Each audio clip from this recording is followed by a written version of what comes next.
Welcome back to Strange Form. Today, we are going to be looking at G.I. Joe Classified, number 68, the Cobra Valkyries. That's right. Ready to personally escort the Joe team to Valhalla, these combat-hardened women help your Cobra infantry meet, if not exceed, today's stringent diversity quotas. At least that's what Hasbro has had to say on the subject.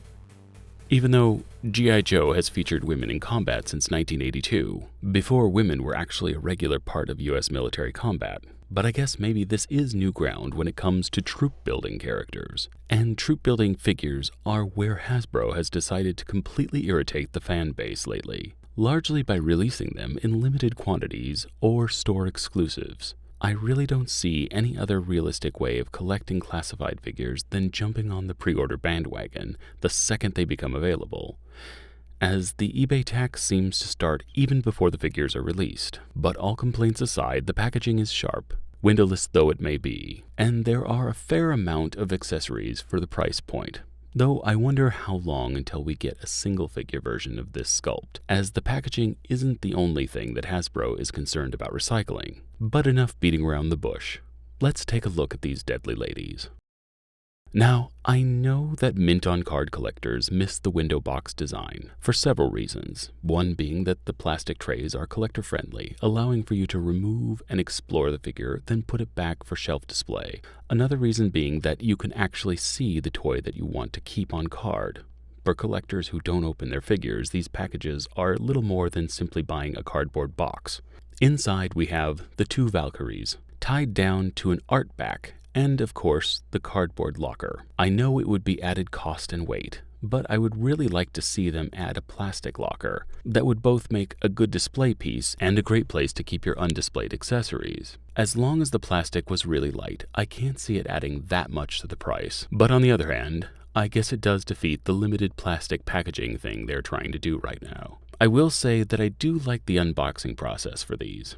The paper tie-downs are easy to dislodge and don't do any damage to the packaging. It's nerve-wracking getting all of the little plastic bands off of some of the more fragile McFarlane or NECA figures, so easy removal is a plus, and it also allows for you to keep the art image relatively unscathed. I don't know why, but I love little things like postcards and backdrops. I think it's because it proves that the company is taking most collectors' terrible hoarding instincts into account, thus making it even harder to throw away the packaging. With the women now freed from their paper prison, let's take a look at the accessories. Inside the locker, we have two sealed paper baggies that have the consistency of Subway sandwich wrappers. And of course, the little piece of paper that gives us all of the mandatory legal warnings. Unfortunately, the bags are sealed on every single side, so there is no way of opening them without doing damage to the packaging. I think that this is another point that may upset collectors, as there are a great deal of us that rotate display items, and we tend to keep all of the packaging.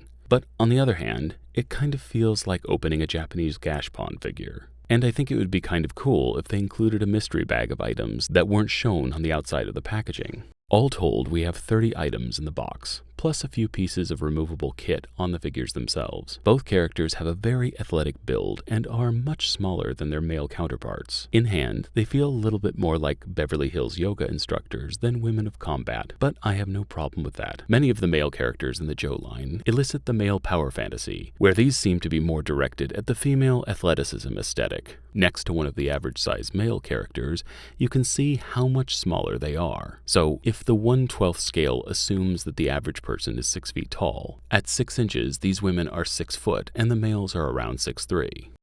Now let's take a close look at the articulation. The articulation on these isn't bad at all, but it does look like they favored sculpt over posability. She of course bends at the knees for the satisfying double ratchet joint that these figures are known for, and the joints move freely both above and below the knee, which is great for a thinner, more delicate feeling figure. The calf twists, as well as full rotation and pivot at the ankle. There is another twistable joint at the thigh, and of course the double ball joint connecting the hip to the groin. As for the arms, she has two-stage shoulder articulation and a twist joint at the upper bicep, as well as a double joint at the elbow. She also twists at the waist, but because of the sculpt design, her stomach doesn't crunch forward very far or arch back very much, so there is some limitation in the midsection.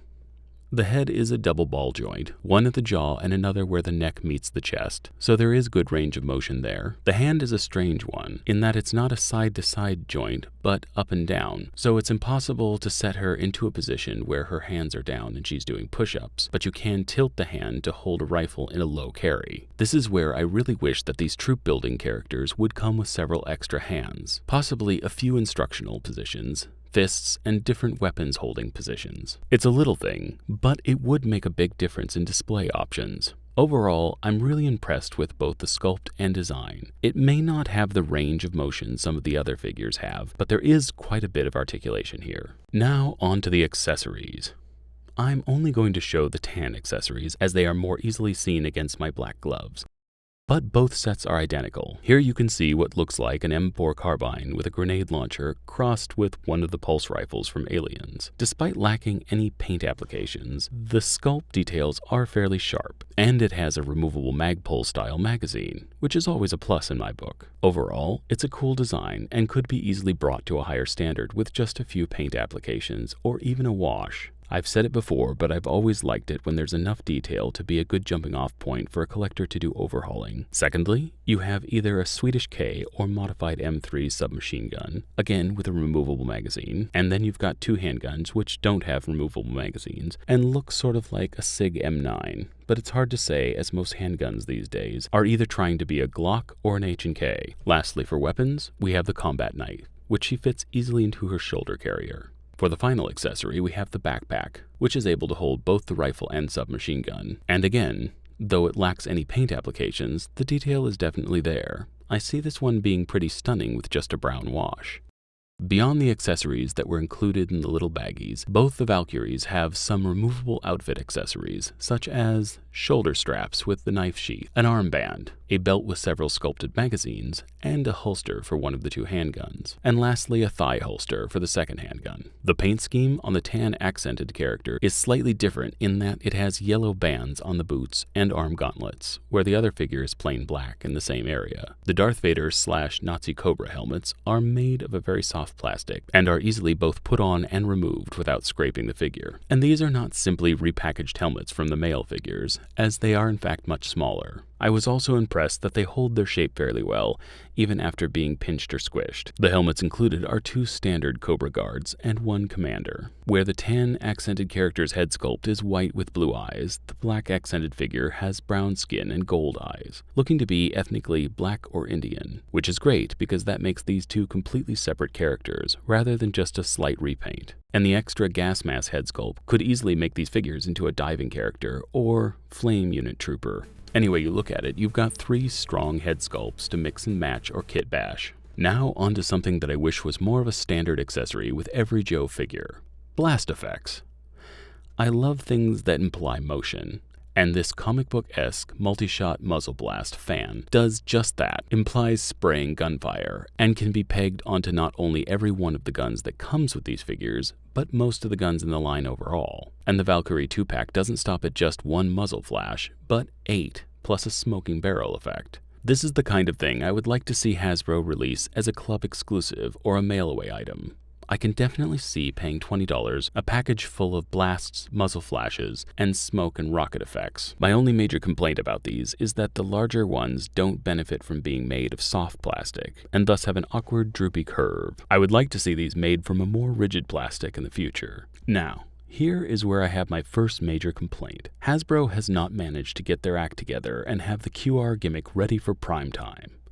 I haven't seen one figure QR code work since they were introduced. This had the potential to be an awesome interactive feature, and they also shrunk down the iconography to almost be too small to decipher. And so you don't have to get out your reading glasses. The Valkyrie stats are Sabotage, Hand-to-Hand Combat, Light Weapons, and Foot Soldier for the black trim figure, all at level 1, and the same for the tan trim figure, but with Leader instead of Foot Soldier as the last one. Honestly, the icons are an aspect of the line I really enjoy, and was hoping that the QR codes would add another dynamic. Here's to hoping that they don't scrap the whole thing altogether when they move back to the windowed packaging design. Now, on to the last leg of our journey, the Pose Gallery. Though I have a few complaints here and there, there's a lot to like about these figures. The accessories are plentiful, and the designs are well crafted. The paint applications and color scheme are visually striking, but I'm not sure if the price point is completely fair. These are two extremely similar figures, with complete redundancy in their weapons loadout, so I think that it makes more sense to set them around $40, similar to figures like Scrap Iron and Crocmaster, rather than $55.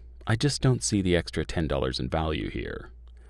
On the other hand, they did sell out, so the market does seem to support Hasbro's price point, and the $55 is not as bad as the $80 price tag for the 3-figure packs. All that being said, if I had Hasbro's ear for a moment, the 3 things that I would like to see going forward are extra hands with different gestures, more blast effects, and peg stands similar to what we are seeing with the Action Force line. It's my understanding that in the days to come, Hasbro is going to be leaning heavily on mix and match troop building figures, with an emphasis on repaints and reusable sculpts. So I would bet that these are not the last Valkyries we are going to be seeing, and would also be willing to bet that we are going to be seeing female Crimson Guard figures in the not too distant future as well. From Hot Toys to G.I. Joes, one of my main criteria for what makes a good posable figure is when you're able to come up with so many fun display options that you have a hard time settling on just one, and even consider buying another figure just to display it in the alternate position you found. A good example of a figure that passed this test with flying colors is the Alita Battle Angel figure from Hot Toys, and a figure that did not pass this test at all was Hot Toys' John Wick, whose articulation was surprisingly limited for such a dynamic character. Over the years, I've had a lot of 1/12 and 8-inch figures, and so far the classified line falls squarely between NECA and Mezco in quality and posability,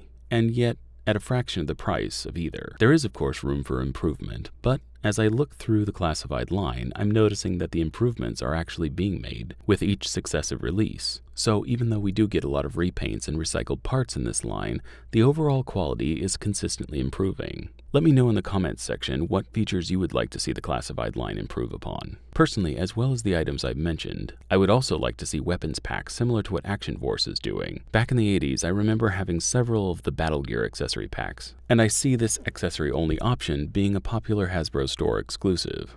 Whether or not Hasbro's intentions were to truly honor the women in the armed forces, or to cater to the male gaze with these svelte athletic women warriors, one thing remains true, and that's that these multiracial female figures do in fact add a spark of visual nuance to the otherwise generic Cobra troop building characters, and would like to see other female offerings, especially amongst the underwater operatives. And I'm glad to see Jodie Shooter Craig amongst the upcoming Night Force members. G.I. Joe has never been a female-rich character lineup, but as I said before, they did feature women in combat decades before the US military did. And one of my favorite aspects of G.I. Joe back in the day was the sheer variety, from literal subterranean monsters to genetically engineered tyrants and every special skills character in between. G.I. Joe's lineup was almost never boring, and these unique recruits into Cobra's organization are no exception, and are a welcome addition into the annals of the Cobra Army.